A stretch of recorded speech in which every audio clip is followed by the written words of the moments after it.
गूंजाता हरदम बोल बम गूंजाता हरदम बोल बम के बोली गूंजाता हरदम बोल बम के बोली गूंजाता हरदम बोल बम के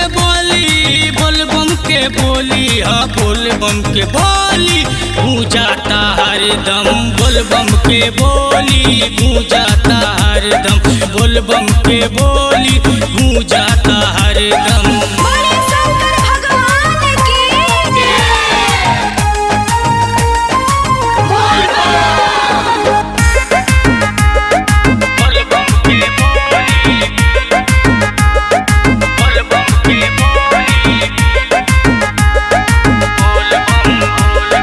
हम है दीवाना भोलेनाथ के, हम है दीवाना भोलेनाथ के, नीलकंठ बाबा अमरनाथ के, नीलकंठ बाबा अमरनाथ के। हम है दीवाना भोलेनाथ के, नीलकंठ बाबा अमरनाथ के।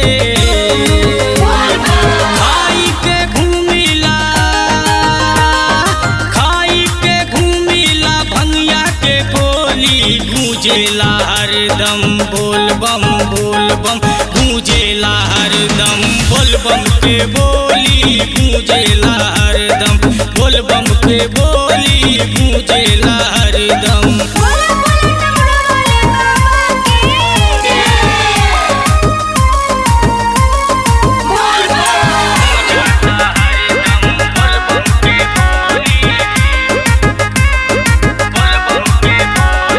सुल्तानगंज से जलवा उठाई, सुल्तानगंज से जलवा उठाई, सुइया पहाड़ के कठिन चढ़ाई, सुइया पहाड़ के कठिन चढ़ाई। सुल्तानगंज से जलवा उठाई, सुइया पहाड़ के कठिन चढ़ाई।